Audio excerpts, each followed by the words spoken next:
जिंदगी लगे अकेला, जिंदगी लगे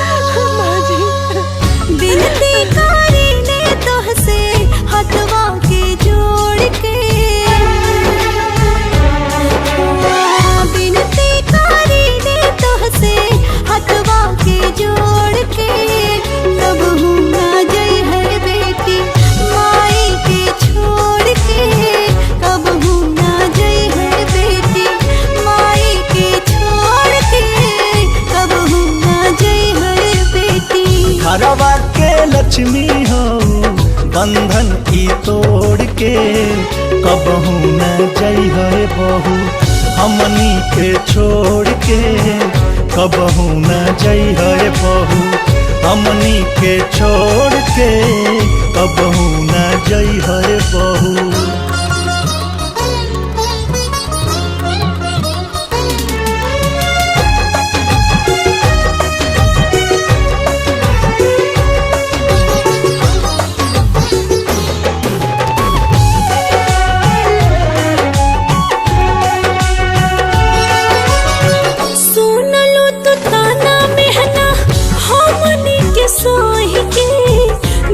नहीं बटलू दीदी के हुसे कोही के,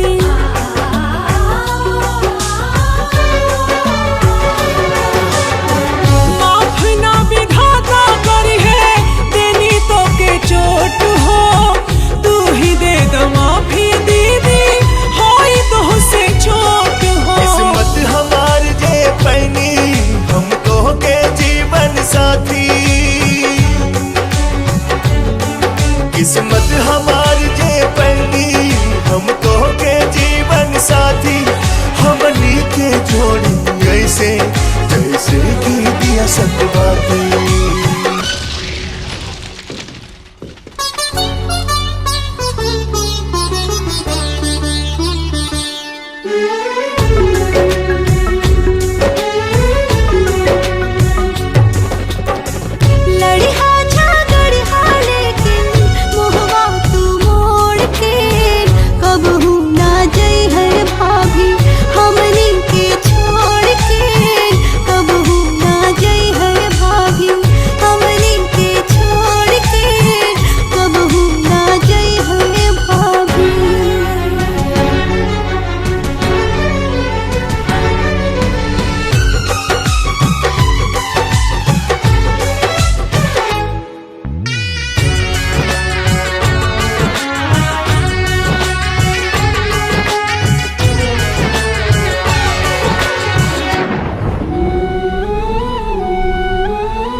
बड़ी मम्मी कहे पेट में से ललना, तेरे लिए बनाऊंगी मैं सोने का पलना।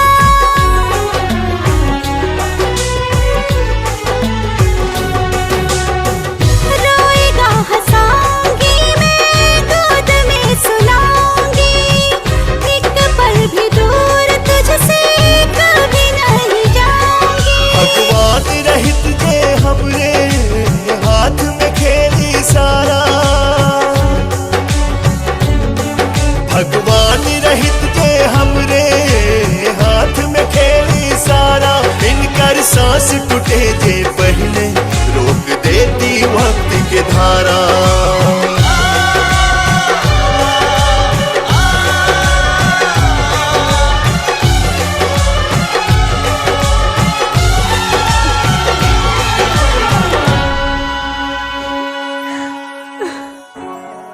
कंधे पर ढोया तुझको कंधा यह तोड़ के, कभी भी न जाना बेटी पापा को छोड़ के, कभी भी न जाना बेटी।